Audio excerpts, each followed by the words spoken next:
Welcome to Focus on Business, a podcast show for photographers with me, your host, Jane Goodrich.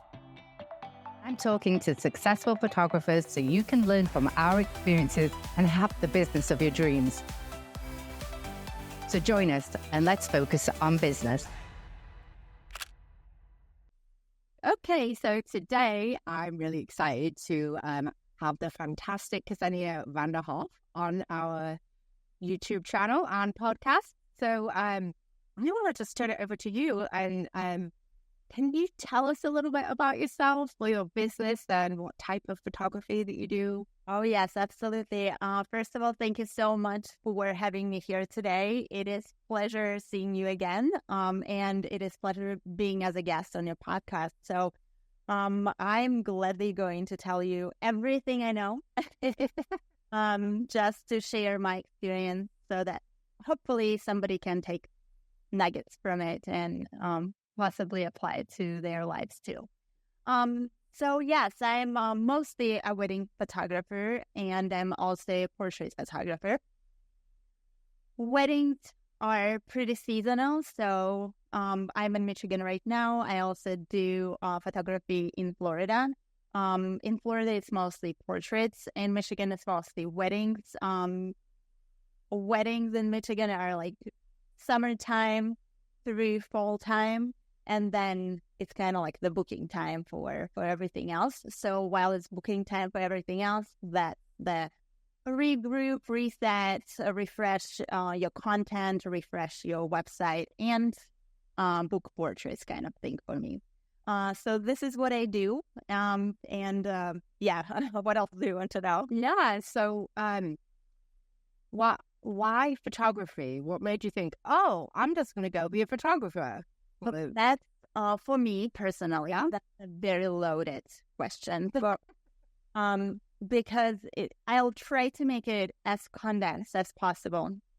I started in art school in like early 2000s, very long time ago. But I did I chose my major is illustration, and then I went to 3D modeling and 3D animation. Totally like nothing to do with photography. However, in 3D modeling, I really liked the light setup. Like you literally go to the computer and set up lights to light up your model, 3D model. And I was obsessed with that. And after that, I'm like, well, we're already working with cameras. We're already working with this and that. I actually love photography. So in college, I took photography classes, and then opportunity presented itself, and I started to work in completely different industry, which was travel industry. And it is relevant, I promise. So just hang on for 2 minutes. Yeah. I was an emergency contact person for a small company which dealt with VIP clients from abroad. And part of my job was to organize events. And as an emergency contact person, people who were contacting me, they were always very unhappy. So I was that resolve any problem. Every situation that didn't go right would go through me. Clients on the other end of the line would yell at me, would scream, would cry. I mean, that sounds fun. Yes, exactly. And I mean, I was fine. It was for the money, it was worth it. Let's put it this way. At least I thought back then. And then life happened, and it was COVID. So all the travel stopped, everything stopped. And at the same time, I was working already as a photographer in Florida, in Miami. That was with models. So that was my outlet, kind of from all of this chaotic life and VIP crazy clients. I'm going to call it crazy because the situations were crazy a lot of times. From that to kind of the ocean and the beautiful scenes and the models. And I was an odd one out, I guess. I didn't start like everybody else. I feel like everybody else is okay, I'm going to shoot friends and family. And from there, start to charge. a wannabe model found me and she's like, I saw your photographs. I really liked your work. Can you work for me? I'm like, yes, I can. And she introduced me to back then it was not as big as it is right now, I guess, one of those online publishings. They had over 50 titles of magazines back then. And I started doing shoots for them, like for wannabe models and for influencers and for models. And it was covers and the content in the magazines. And it was a kind of like a crazy but really beautiful life because you get paid. I didn't have to look for clients. I didn't have to advertise my skill. I didn't have to do any work that a normal photographer in business would do. And all I had to do was like to edit 2 or 3 shots from like the best shots from every shoot. So I didn't do batch editing even. I knew Photoshop very, very well. And they just had to be like cover worthy, let's put it this way, which I already had the skill from my education. Let's put it this way. And it was absolutely beautiful. But once again, COVID hit. So all of that closed down. And my family was forced to move to Michigan because we had a toddler and we had the family members over here. My husband was let off work and we were forced to completely relocate. And guess what? Over here, no influencers, no ocean, no weather, any time of the year, right? So I'm like, what else is there? And I kind of didn't want to go back to travel business. I think for obvious reasons now. Yeah. So I'm like, I love photography. Let's do more of this. And I found out that majority of photographers charge less than what I would be paid in Florida for pretty much doing nothing. Yeah. Like, oh my God, how is it possible? Like, how am I going to sustain myself? So I had to like relearn the way because like you start to question like, what I doing is wrong. Like, was it just like a golden nugget that I found that doesn't exist over here in Michigan? And I don't think in Florida is possible anymore too. Like, I think that time is gone for that kind of thing. So yeah, it was kind of crazy. And then I thought, well, wait a second. I'm really good in stressful situations. I'm really good when something goes wrong. I can calm people down and I can be in charge. And I'm like, and I know photography. Let's do weddings. And weddings before, like smaller ones, like a little bit them. So I'm like, yeah, I'm going to do that. So I used my portfolio from Florida to build my business over here in Michigan. And it took off. And I wasn't sure is my style like was too beachy and completely different from it is over here, but it took off. Thank God it took off. And I think I started it in the right time because it was just after COVID when all the brides needed the photographer. Right. So that's my kind of like very crazy story how I came to this. But I can say that I know 2 different markets. One is the VIP rich market, which relies a lot on the word of mouth, and the other market is Michigan. Michigan definitely has a different market. It's more like an average American family. They just want 4 quick photos. So over here, I do a lot of upsells. So I had to learn. I had to update my ways of thinking. I have to update my knowledge in general and just create completely different ways to separate my experience. Yeah. Yeah, it's interesting that you have seen that side, you know, that you have really been able to see 2 different markets. I mean, I have a newborn family business. And even though newborns are born year round, you know, there is quite seasonal with the family photos. So in order to offset that, I do headshots. and the market is completely different to do headshots. But so even within the same area, the demand or who's going to price sensitivity or, like is very different within even genres, right? Right. So, And with headshots, I cannot, because that was also one of the ways of thinking for me when I relocated to Michigan, because I'm like, well, I already work with models. That would be like a logical thing to do. And over here, all the models are either getting their shots done at the agency that like itself, or they like rarely go to the agency with a portfolio, or they are looking for free shoots. So nobody wants to spend money over here. yeah, I mean, I always say there are people that always want to spend money. So for headshots, for me, it's more the LinkedIn business profile. Yeah, that's different. Yeah. And the actor headshots or modeling headshots, yeah. Right. No, I'm talking about those like, okay, I want to start in modeling and I want to get the shot to get to an agency. And that's more like whatever. Yeah. I think, but I definitely think that each market is different and you have to figure out a way to make it profitable. And it might be a different pricing model, like you said, like in Michigan, you do more upsells than you had to do in Florida. So the question, I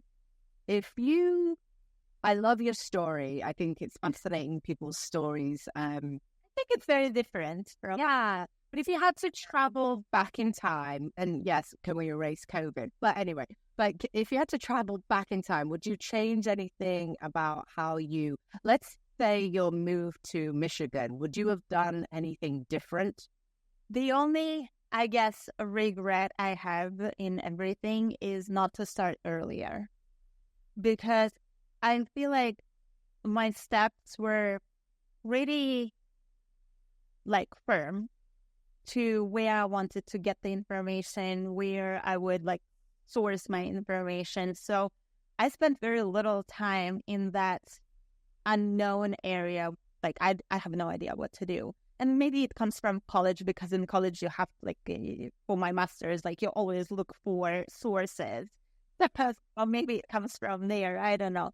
And some sources were very bad for this information and some were very good. Like Pixel. So, some are reliable, some are not, but you kind of like, you try it here and there. On top of that, what works for your market, what doesn't work for your market. But overall, I don't think I would take any steps away from my journey. Yeah. But I would like if I had to go back, start it much earlier, just to get where I am today much earlier. Yeah. So, and that's interesting. It's sort of like you're looking, when you're starting your business or you're looking for different sources of information to try and, I think when I started, it was back in 2010, there's a lot less information and more accurate information. And so I feel this is one of the things I tried with the podcast. I wouldn't say more accurate, but the amount of bad information was way less. So there's you're right, like the likelihood of you finding accurate information was higher. Yes, probably still some bad information, but now it's just, you don't know what to trust. You don't know who to trust, and that's kind of really hard. And that's where I'm in a similar situation to you. Like I have an MBA and I worked in, business, I've seen that and I came into it very differently than, just like, hey, I've got my camera and I can do this for, a job, but it's really a business. And so now looking back, I just actually really think that it's very difficult for newer photographers now, which is hence this podcast, so people can actually learn from other people and not make those mistakes. So, but I love marketing, right? So you have built a business in Florida, you built a business in Michigan. What is your favorite form of marketing and why? Do you have it? Yes, I do. And it's networking. Plain and simple. It's get out, talk about yourself. And I am a horrible salesperson. I hate saley people. Like when I go shopping for a car, I just hate that experience. I had very bad experience doing so, and I never want to be associated with these salespeople. So I would never be the person on the phone, because I do require phone calls for a lot of bookings. So I would never be that person on the phone who would be like, okay, what's your card number? It's not me. It goes against my beliefs. It goes against my heart, my brain. Everything is just flipping in me when I hear that. So in fact, I give depending on the session, for weddings, I give 4 days, and I say, sit down, look through the contract, think about it, make sure that you want to hire me, and that's in it, and then do the deposit and everything. This is my way of doing things.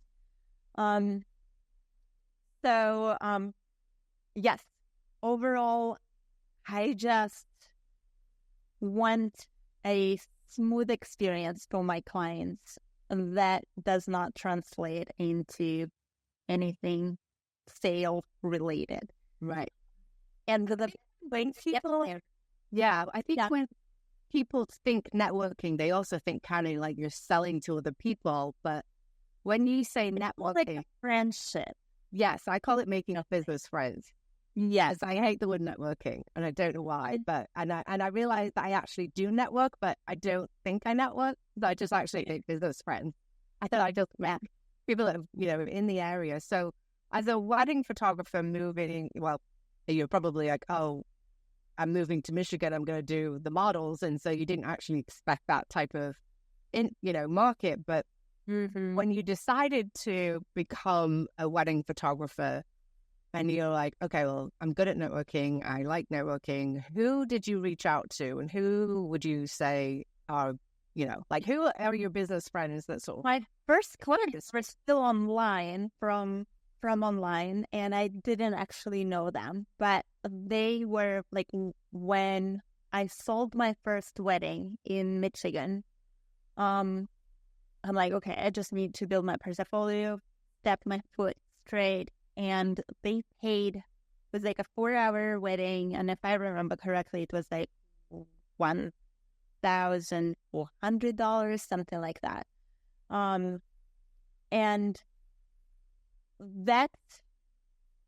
that was just like from Facebook, which I think Facebook has very low-ball offers in general. I see right now, like, the market is down after COVID. It went up significantly. Now it's down, and photographers are frantically like trying to get onto, like, I'm looking for a photographer. They want to be there, like, one of the first 50 replies and whatever, because in today's market, the clients feel like they can dictate what they want to spend for what quality, what kind of service. So they're like, okay, you're looking for a photographer, $1,000, 8 hours. And there are some really great photographers, like, in my personal opinion, and they're like, hey, I'm available. And I don't know, maybe they will upsell, because, like, I've done that too before. Yeah. Try different ways, I'm telling you. I've done that too. And maybe they will upsell, maybe not. But the amount of photographers on Facebook that you have to compete with is just... I think, that's interesting, because a lot of people listening right now are in the Facebook groups and thinking that's probably one of the only ways to market your business. Easy. It's very easy because you're on it and you can just put the link, and it's free. And I think with, especially weddings, it was interesting you see about the wedding industry, and I'm not sure if you've heard, is the gap from COVID. So that, 2023 was such a low weddings, and it's coming back up because there was the dating gap, right? So people actually didn't meet, and so they didn't, start dating and then get engaged. And so we're going to see an uptick back in the number of weddings. Yeah, it was interesting. So first you had, like, everybody who wanted to get married during COVID. Yeah. Then they got postponed. Then you got the ones who met during COVID, and they kind of collided together when everything opened up again. So it became like double the clients in a way for photographers that end. And I feel like whoever started during that time was like on a high horse, because there was actually less photographer offers per client in general. Yes. But and I think you sort of have an unrealistic market. Yes, like that. Mm-hmm. Yes. Oh. And then obviously everybody got married, and then there was a dip down. Yeah. Like, okay, that's done. And now everybody's like, okay, we don't have the money anymore. We spent the money that was given by the government. We are not really sure where economy is going. So everybody was like holding off too. Like even the each couples all of a sudden are like, we don't want to spend. I see so many like do-it-yourself things. So I'm an admin of a very large bridal group in Michigan. It's called Michigan Bride Suite, and we have over 27,000 people there. A lot of vendors, a lot of brides. The amount of things we see on low budget right now is insane, unfortunately. I hate to say that, but it's very... Well, and I also think that there's, for me, we can talk about misinformation, but, they're getting information from, for example, like the knot that says the average bride pays $2,000. However, if you're a full-time wedding photographer and you're charging $2,000, your average can do, between 20 and 27. So your gross revenue, let's talk about gross revenue, and that's physical, full-time, is between 50 and, 60. And then you have costs. And for a wedding photography, you do dual cameras, you have a ton of costs. And to actually go through and price that, it's your borderline minimum wage by that point. So because of all the costs of running your business, and then you, by the way, you don't have health insurance, you don't have vacation pay, you don't have a pension, you don't have anything. So we have to sort of get out of the mindset of like letting clients control the pricing, and more talk about, well, if, I mean, what I see in those groups is wedding photographers that are newer that haven't backed up their images, their camera died on the shoot, and they didn't have a backup camera, or they didn't have dual card slots. So, it's almost like comedy of errors. Like you kind of almost get what you pay for, but then you see those photographers that, oh wow, they're amazing, and they're gonna charge $3,000 for this wedding. I can't charge that, yet that person is gonna get them on a call, gonna upsell them. That $3,000 that they said was for the wedding was actually for the bare minimums, but they're going to get a second shooter, they're going to get the videographer, they're going to get the albums. And you don't see that in this group. And usually, I mean, I try to give like a discount if they sign up for prints and stuff before or during booking, they get a discount. But the prices will go up. So most of them don't order any prints, and then by the time they see the artworks, now they really want the print. This is to really upsell. Yeah. And I think that's where, and the Facebook group, so for weddings, is definitely, the networking with the wedding vendors and with the, videographers, DJs, venues, all of that stuff is key, as well as ranking on Google. And the Facebook groups are great to kind of get started, but I think we also all have like an imposter syndrome. So those Facebook groups are really bad for that. And they really don't let you focus on your own business, what you need to make to run your business. I'll tell you what, though. I think Facebook groups are great building connections with other vendors. Yeah, and bring you really great clients. Yeah. In fact, some of the photographers, like if somebody watches it and wants to get into the wedding industry, I'm telling you, follow the photographers who are better and more successful than you in your area for what you're doing, like weddings, especially in weddings, because there will be a day when they will need a backup or like a shooter. And this is a great way to build great portfolio, because if they charge more than you, then most likely you will be shooting as a second shooter a more spectacular scene that you can later advertise. Make sure that you can, because not every photographer allows, but most do. And even if they don't, ask them, can I cherry pick like 10 photos with which I will advertise?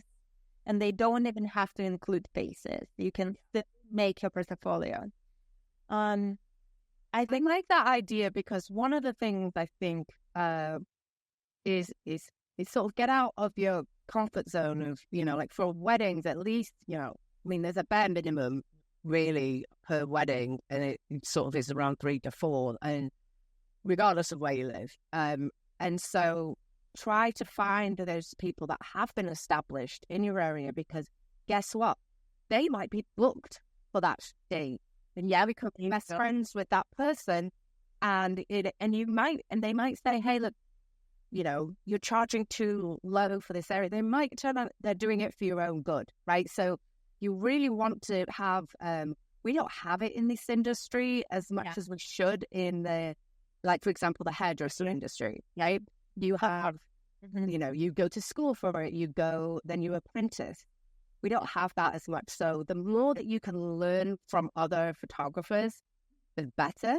I personally think everybody has their own style and everybody has their own brand, because you are unique. It doesn't matter if, your images look quite similar. You are going to be different because you're human. Yeah, you never want to like start from somewhere and then you make a great connection. Let's say like you're a moody photographer and you made a great connection with light and airy photographer, and then all of a sudden you're like shooting for them, and then all of a sudden you're changing your entire style. That will come across as like, yeah, but I think also but even you may not necessarily, because this could even be for like families or newborns, right? Yeah, I have photographers that I'm very good friends with that shoot completely different to me. They do the same genre, like newborns, where, mine's a pretty simple white. I love white, clean. And I have really good friends that do crazy props. Same thing with like, I really meant like those who take your vision and after getting to know you, translate it into theirs. And okay, very, very visible. It's very different from, I have a similar style and I hired you as a second shooter. Got you. Yeah. Have a similar style, because there are lots of photographers around me who shoot similar to me, and I'm glad to give them like second shooter jobs, and if I need a lead position too. So that's different. If somebody like willingly changes the style, that does come across as like, okay, like back up a little bit. And interesting. So like what you're sort of saying is to sort of like still meet, try and make friends, business friends, I call it, with other photographers in your area. But if you're looking for a second shooter job, you've got to make sure that your styles kind of align, or that you can shoot, It doesn't have to. I tend to do that because I just had bad experience with hiring somebody of a different style. Okay. I feel like it's easier to, like for moody photographers, it's easy to take a bad photo and edit it in a moody way that would look good. Versus if you shoot a lighter style, it's just very hard. It's very hard to fake light in post-production. So you can save some photos black and white. That's, so like I see what you're saying there, because yeah, the one wedding I shot, and it was in a dark, gloomy church, and I was like, oh, I'm light and airy. That's interesting you say that. Yeah, and I mean, you have to have a proper equipment. I had when I just came and I was like trying different shooters and trying to figure out who's good and who's not, I unfortunately had to run into a couple of photographers who did not put genuine information about their equipment too. So I don't know if the light necessarily, but they didn't disclose the correct information. So yeah. But I think in this industry, for weddings specifically, it's like you have to figure out your people. Yeah, definitely figuring out. And then with the, what's interesting that I love the fact that in Florida that you sort of worked basically somewhat as like a commercial shooter, right? You're just hired for the magazine and you're doing the 3 shots that they need. Yeah. So the transition to then running a business was completely Very. One of the things that we see a lot is, we're just going to take the photos and then I'm going to put them, send them to my clients and I'm done. Now it's a lot more work than that. And so how do you balance all of the tasks? Do you outsource? Are you amazing at accounting? Are you amazing at, accounting? No. I definitely would not recommend doing absolutely everything yourself. However, I do enjoy editing. I'm really good at it. I'm really fast at it. I enjoy my own ways. I don't even like AI so much because a lot of times, like, it doesn't call the way I call, and it doesn't edit sometimes the way I want to see the final image. And maybe I didn't train it enough, but I tried it. Let's put it this way. And it just, when I need to save time, like I take up to 6 weddings per month. So it includes associate photographers too, right? So with that volume, I still want to deliver in very reasonable time. And I'm actually known in my area for fast delivery times. So it's like 3-4 weeks for me and sometimes 1 week. For a 1 week for a wedding? Yeah. I can do 3 weeks for a newborn shoot. That's full. I don't steer away from anything. I still can't do it. Even if I have one shoot, it takes 6 Yeah, I try to get everything right with camera, and it definitely helps a lot during post-production too. And once you have your ducks in a row, kind of, it's I use, unlike a lot of photographers who use Lightroom, nothing against Lightroom at all. I use Photoshop because this is how I started, this is how I progressed, and how I continue. Right now, Photoshop allows you without Bridge to have like batch editing, so it's yeah, it is fantastic for me. So yeah, certain things take longer, but it's usually like very specific portraits that will be printed as like fine art and things like that. So mine's actually not the editing. It's just sort of like, oh no, I need to upload I have to rename them. Oh, like, it's just more my procrastination. It's not to do with that. I'm like, I can't. I don't want to. Yeah, so I get so excited. Like whenever I get from any shoot, any wedding, all the photos will be on my, like, in 4 different places stored. Oh, immediate. At night. Oh, no, that's definitely. So I have to go home. I have to go to my studio after a shoot if I'm on location, but like I have to upload them to my computer, save them to my server, upload them to Dropbox, and they're still on my card. My card. Yeah. No, I can't do anything after a shoot until I do that. I'm like, no, I can't even see like it. Like, so then I also deliver about 50 photos next day as a preview because I cannot wait. And like, I have to see, like, I know. Well, especially for weddings, I will say that is actually something that I had an interesting conversation and with a couple of wedding photographers in my area, and they actually were sort of semi-retired. Well, they retired from weddings. And I just thought it was really interesting of why. And they're like, well, because the brides were having, now they wanted to go on Facebook with them. I was like, okay, dude, you could have just saved, yourself, hire an associate. You could even probably, the shots that they want, or the easiest ones that can, quickly edit, get them to share on Facebook, because the key is they are getting photos shared that are not great quality. People are tagging them in on Facebook and Instagram in, phone quality. You want to be one of the first to actually go out there. But guess what? Charge for it.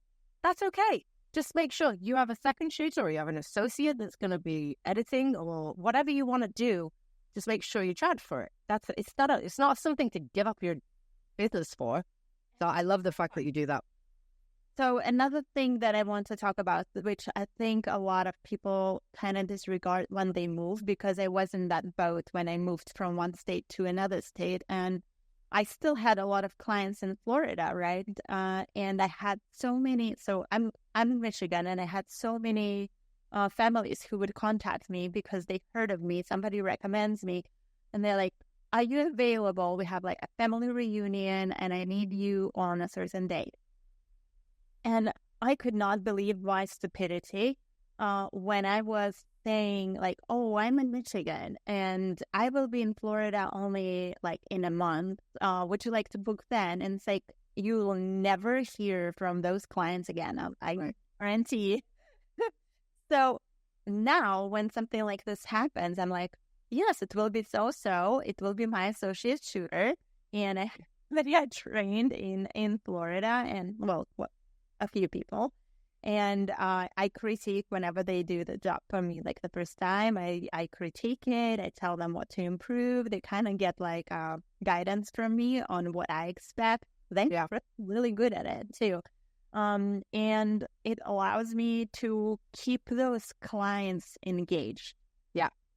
So I'd say if you're moving from established market to a different market, do not say complete goodbye to previous market. Like that's on my end, it was stupid at the very beginning, and then I'm like, what am I doing? Like I could do it the other way. So and I think that that's actually a very good way, because if you've lived somewhere, then you go back and visit, because that's what you do, or you have family there, and you can set up a day or two a weekend. And like really, I did that when I moved from Chicago to New York. I kept my clients for a while, and I would go and I would do a lot of shoots in a weekend, which I was younger then, but it became, what's interesting is what you did with the associate shooters, is that's great because you can actually get still some income from it. I used the associate shooters definitely in 2020. I had a fantastic wedding photographer who actually also did families, and it was great. It worked out really well. Then she got busy in 2021 when everyone needed their weddings again. So I had to go back to shooting a lot. But it's a really good point of like, and also you don't have to reveal everything. Like, so even in your town, if you're like, I'm not available, or like I can recommend somebody else, it's always about, I'm not available. Which one of my photographer friends is available that I would recommend for that job? And just sort of like be still giving back too, rather than just saying I'm not available, goodbye. Like just think of those people, because eventually, or maybe not, but I think it's always good to help other people. And also that client might come back to you again too, right? Well, yeah. And they're like, oh, you were so helpful. You recommended this person. For you. I never had a client who took my associates and hired them again. They would come to me. So, but I did all the communication. I send out lots of styling guides and make very, like the process from booking to the shoots to delivery times to ordering times as a very smooth experience. And this is why I like your platform, because it does look like a smooth experience, like from booking, from marketing, like those email blasts and stuff, to ordering. And this is exactly what clients remember and appreciate. They actually, it's great when the photographer on site is experienced and provides great customer care right there, but they remember the full experience and then they come to you. So it's important. I think a lot. I think email, like the communication leading up to a shoot, is underrated. It's not valued enough. Like I have always had, scheduled emails that go out to prep my clients to, the week before, the day before, the day after, and they love it because they don't have to think about it. And I know how they love it because there's so many photographers who go, like literally, like they book and then they disappear until the day of the event. Oh, I've had that happen. I've booked a shoot from my assistant, but I'm like, where's the guidance? And also, one of the things I actually really, I do recommend photographers actually book a photographer, right? Book a photographer and see from the client side experience, because I think if I was to look back, I would have probably done that a little bit sooner. I remember, but my daughter absolutely hated, really, really hated Santa. So I booked a fantastic photographer. They are an amazing Santa experience. And I'm like, oh, I'd really love to know at this point what she should wear, right? Or like, just some things that I learned along the way of like, okay, well, why are those kids behaving and this not? And so adding more prep for my clients, because I need it. And I want someone to tell me what to do. I want someone to tell me what to wear. And I want someone to tell me what to say to my kids to get them excited about a shoot.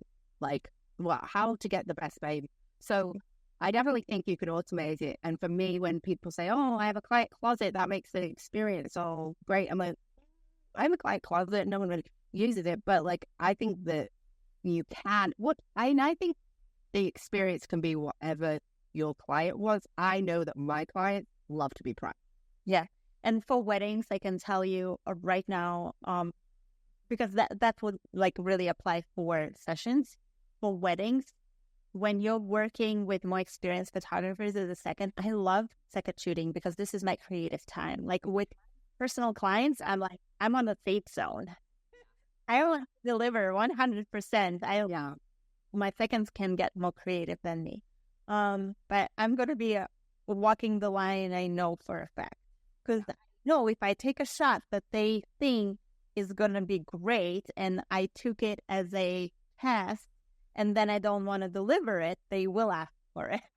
Right. But if I'm a second shooter, then, I can be more like risky with those things. That's funny. Yeah.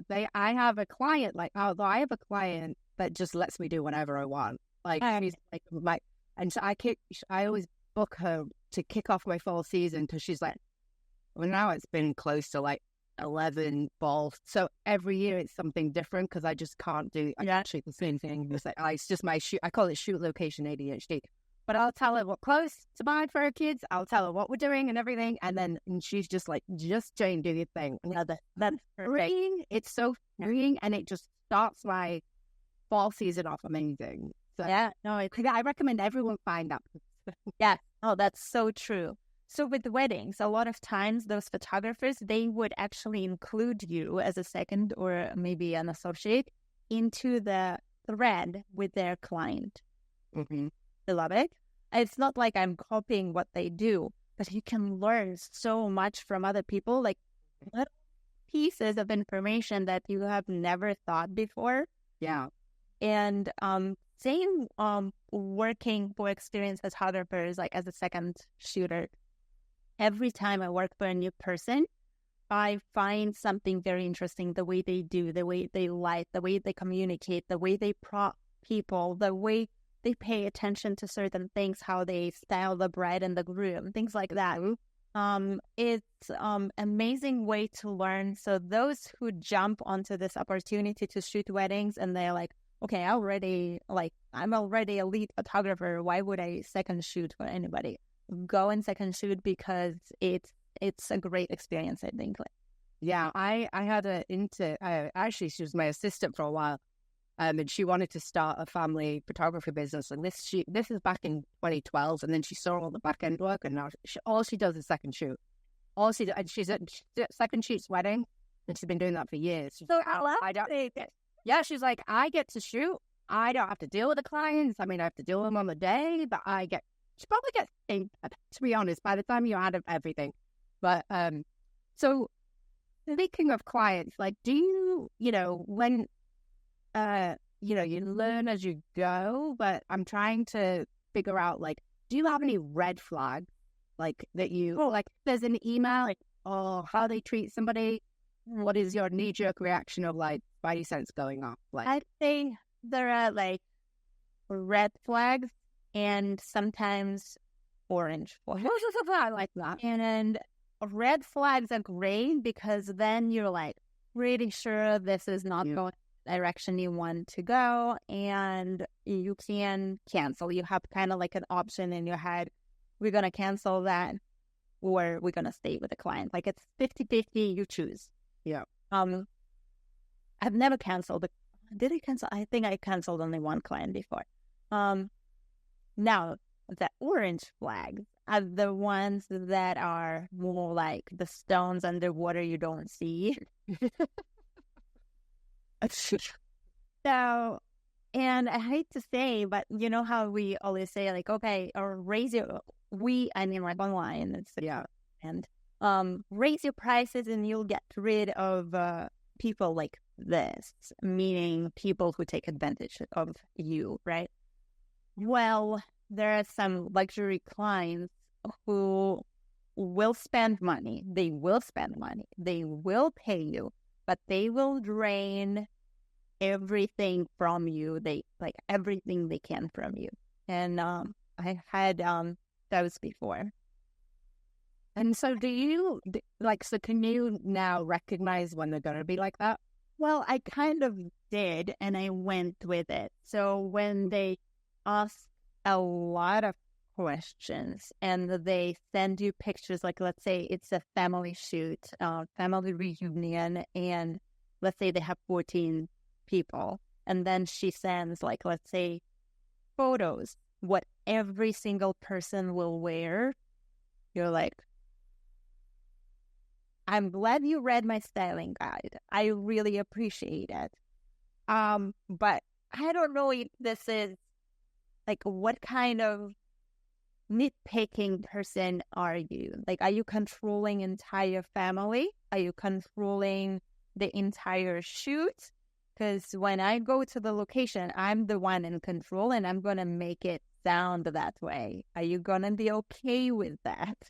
Yeah. So, I think the people who are either, in my head, in my experience, who are either take too long to communicate with you, they can be quite difficult, just to get in touch and to kind of raise to work with. Yeah. Yes.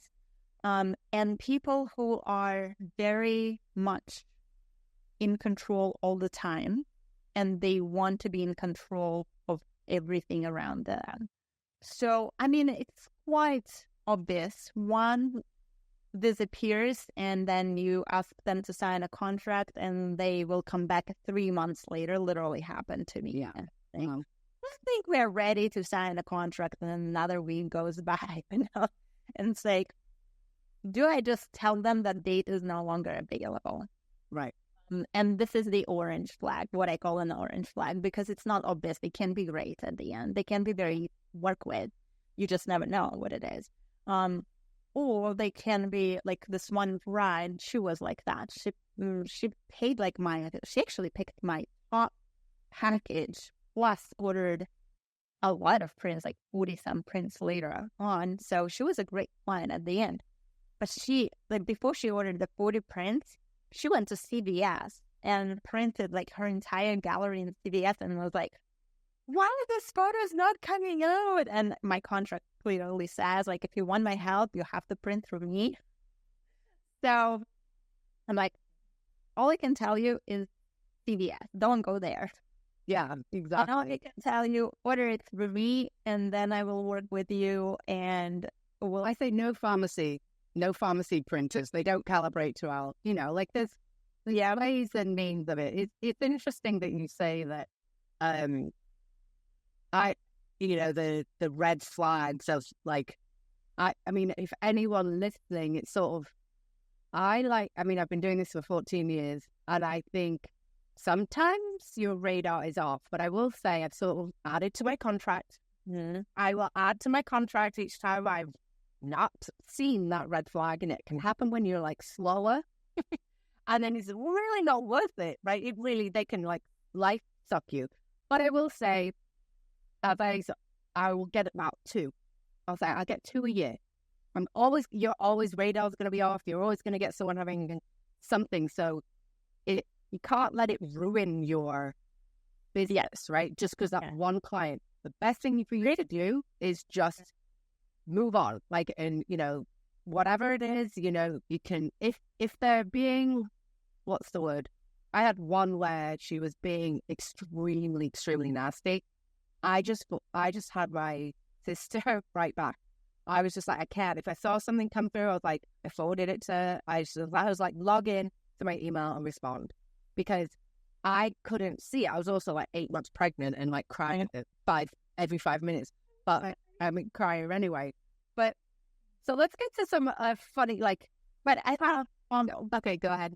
To build on your thing, it's very important to have a professionally written, strict contract. It will help you no matter what client you're going to work with. Yeah, I agree. You have to have it, because, and also if you can, make sure it's reviewed by your state, someone in your state, your county. Yeah, and just because laws can change, and you want to be able to, if something happened, especially with a wedding or, something that can't be replaced, like you can reshoot a family shoot, or, but if you're an event photographer of something that's like once in a lifetime, or like 2 or 3 times, but with different people, with weddings. But definitely, I agree, like have your contracts nailed down. But it's a good investment. It's a great investment. It will save you money. Like an accountant will save you money down the road and save you a headache. Like that's all we want. Add money. That's what I can say, because one of the most crucial things I have in my contract that made me a lot of money is that editing, like comprehensive editing, all the extras that are outside of my original vision, they are paid extra. Yeah. And clients respect it. And I can make an exception if it's something I know like super fast and stuff. Especially with weddings, like, how many people are like, we actually forgot the, like, whatever cousin was supposed to group, and it had him. And it's like, sure, pay more and I'll totally do it. And they do. Yeah, and I love the fact that you say that, because I think a lot of clients, especially with, with family and newborn, you'll get the mom, or you'll get somebody that says, oh, you can just Photoshop that, right? Photoshop that. And I'm sure you get it with weddings, but like, it's really hard on the shoot to be like, and so I actually just say it's actually a different skill and I don't know it. So I can ask my editor how much it will cost to... I do editing very well. But you still need to be paid for it, right? So like I edit, don't get me wrong, I edit it, but I like to, I think everyone can just see on Instagram a click of a button, but that's one thing, is to sort of, you can actually fix your bra strap right now, or you can't just say, like, can you edit this out? Or like, things like, exactly. And if it's a wedding and if it's my client, I can say like, listen, I will edit for free, complimentary, any 5 photos that you like, but everything else go into the package that is contractually signed. Yeah. Well, I think it is, we think, especially starting out, and I did this a lot, and be like, oh yeah, of course I'll do that. Yeah, okay, I'll edit more. And it's not, you don't have to, right? You should, that is a skill. It's an additional time. It's your time, and you should actually charge for it. So tell me, do you have any funny client stories, or worst client, or best client? Well, tell me a fun client story. What did you learn from it? Well, I think the funniest, and I don't know why, but it was not my client necessarily, but it was somebody who was looking forward to book with me. And thank God they did it. Everything was ready. We went through consultation, call, no red flags whatsoever. Like, absolutely beautiful human, beautiful lady. Her fiance was right there. Absolutely normal people, you would think. And then they are about to sign the contract. I did them the 4 days I talked about before. And then on day 2, she messaged me and she's like, by the way, I don't remember what it was, but I think it was a beach body. Like, we are doing, like, we want for all of our vendors to be signed up with the beach body, which is an MLM, who doesn't know. I was like, what? they make you sign up with an LMS. What's that? MLM. Yes, I don't remember if it was the Beachbody or something similar, but it was an MLM. Oh, I mean, pretty sales. Well, yeah, you're right. They're good salespeople. Like, yeah. I'm like, I'm sorry, but I'm gonna this is the contract. If you want to sign, if you want my services, this is exactly what you're gonna get. And she put at the end, she's like, it will be fun. Like, no, Wow. no, that's on there. They're on that part though, you know, like It's a theater. someone got into it, you know, maybe they got like a second gig on it. I don't know. Like, No, but I think about it. I mean, I didn't think of joining, but I did think about it in terms of they're probably, that she expected from her caterer and from her new. I don't think so. I think she goes for for photographers, videographers, where she knows she will find 3,000 other ones who probably think she's actually really getting married. And if it's a sales tactic, hey, I'm gonna I have no idea, but I hate on it. I don't know. I think, is she really getting married, or is she just really trying to sell her? You don't know yet. Oh, that's funny. So that was very, very bizarre. Very bizarre. And another client was just really wanted every single, I mean, it was 14 people in the shots. And if I remember correctly, it was 9 babies in there. Family reunion for Christmas, before Christmas. And they wanted this perfect photo of the full family. It was raining outside during the shoots. Oh. Everything was inside, artificial lighting. Babies were it's home environment, so people get distracted. It's not like in studio. I feel like people can concentrate a bit more. It's still a lot. Floods with 9 babies. That's insane. Yeah. But at home, it's I want milk. I want chocolate. I want this. I want that. Home environment, you know. So when you have toddlers and babies. And she wanted, I had an assistant with me too. And I did have for my personal style and in my personal opinion, I took a great shot. Everybody was there. Everybody was facing the camera. They were not looking into the lens, but they were facing. And even the dog was there. Every single person in that photo had to be Photoshopped. Every single one of them. Wow. The only client who did that ever. And I did not, I think she did send another inquiry and I said, I'm not available on your day, because even though she paid for everything, it was a lot of completely, in my opinion. So it's a back and forth too, right? You know, it's just, oh, can you do this? And it's a lot of admin work that you really don't, even if you're charging enough for that one image, you're just still, it's taking away from. Yeah. Because a lot of times, I'm like, okay, this is the best photo I can edit. And she looks at it and she's like, return it to the other one. The other one was better. So she paid for that time, that regardless, but it's I just did all of this, but so it did nothing. Yeah. And it was unnecessary to begin with. If it would be necessary, it would be one thing. But when you think it's unnecessary, that's completely different. And it makes a question. It's do you really or like my art? So it's if you trust me as a photographer, don't you want my art in your house? No, she doesn't. She wants her way. That's yeah, you have a lot. With those extended family shoots, you definitely need to charge more for them and be prepared that you are going to do a lot of head swaps. So, I mean, you obviously got all of the people, and in an ideal world, you wouldn't have to have head swapped her, but you will get, sometimes you'll get the need for those head swaps. I didn't realize that starting out in extended families, and I was like, oh, And the need I can understand. And if it's something that I could have adjusted during production and I didn't, which I rarely do, make those mistakes now. But let's say second shooter missed something, and I would like to do a head swap. I will do it. The clients will never know about that.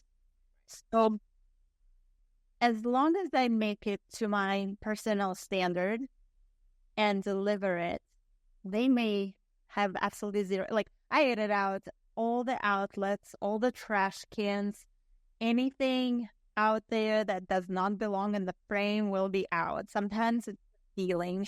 Like, yeah, like, okay, I don't want the ceiling. I'm just gonna bring the walls up because that like it's distracting. Yeah, and during weddings, it's not like a studio space where you can set up your frame right there. Sometimes you have to work with whatever you have. So the clients just never know. Yeah, that's great. So this has been fantastic. So to wrap up, like, what one tip would you give to someone that's listening, that's a newer photographer who's just starting out? What would you say?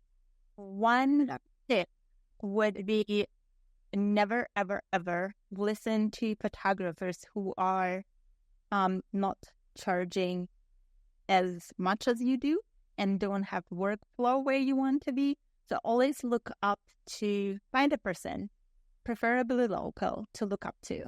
Yeah. Make a connection. Maybe it's online. Maybe it's somebody who you can rely on. You know their portfolio. You know they are successful. Ask them questions. Most those photographers will answer directly. Like, not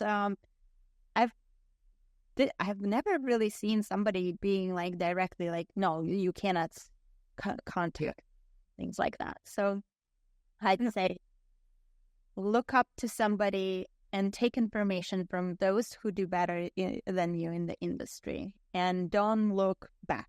Don't look at somebody who is saying, look, you have to charge less because the market is blah, blah, blah. Like, if you do everything what every other photographer, like behind your windows or behind the walls, does, you'll just be another photographer out there. Well, you also, the unfortunate part is, like 85% of photographers don't make it past year 2. So that's why we think that we really want to help photographers. And a lot of that is pricing, and a lot of that is running a business, and that can be changed. So, you want to get some education, guiding you. I would, like you said, mentor. Mm-hmm. I would also recommend to find another skill. Like, for me, it's editing, because there will be always time, especially if you're starting, when you have up season and down season. And I mean, it happens even if you're a seasonal photographer. Right. But when you're starting, you don't have the finances to kind of rely on. So have something that you can rely on, like year round, where you can pick up as your other resource.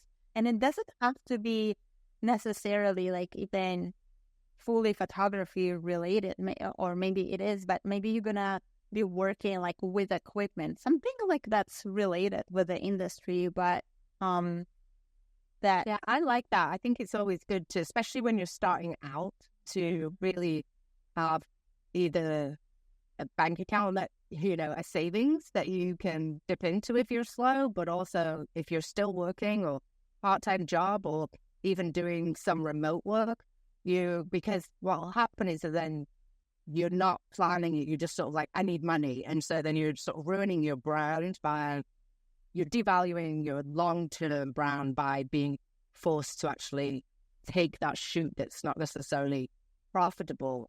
People are like, well, yeah, I'm making $300, but I'm working 10 to get to that. But also, you don't see the future costs of that. The future costs are, you're going to need to replace your computer, this and the other. Somebody then's you're going to have to work really hard to build up not being the cheapest in the area to try and get to profitable rates longer term. This has been fantastic. So tell our listeners where they can find you and learn more. If you're getting married in Michigan, get to our website. We will put it in the show notes, but just tell us one last thing. So I'm still a lot in Florida, which is Vero Beach location, kind of closer to Orlando, but on the beach, on the east side. And I am close to Grand Rapids. The town is Rockford. Grand Rapids is the second largest city in Michigan after Detroit. So a lot of my clients are from this area too. And you can find me on Vanderhoff Studio. This is my Instagram handle. I'm also an admin of Michigan Brides to Be. It's a very large group online on Facebook. You can find me there. We do exciting content with other creators. I'm constantly working with different studio spaces, just creating different shows, trade shows, networking events, and things like that, workshops too, collabing with other artists. And we kind of try to bring community together, shed the light onto That's amazing. to the industry. Everything. I try to do, like right now we just started, and it's not out yet, but it's a big project for us. We do interviews with different vendors in wedding industry, and we want to also educate the brides more about what's realistic and what's not in the industry. Fantastic. People have a lot of requests, but they don't actually know what they're asking about. Yeah. Well, and you also have a Facebook group called Innovation. Oh yes, I'm sorry. Yes. It's correct. It's Vanderhoff Studio Education Resource for Photographers, and we will put that in the show notes. But it's also a fantastic Facebook group. She does a fantastic job of collating a lot of really good resources and information there. So and really try. It's hard to be like a jack of all trades. It's more than anybody else. Here and there, but I really try to collect information that's very valuable and can be very useful. Yeah. Well, and I appreciate you coming on, and I just want to say thanks so much, and learned so much from you today, and it's been great having you. Thank you so much for inviting me. It was a pleasure to be with you today.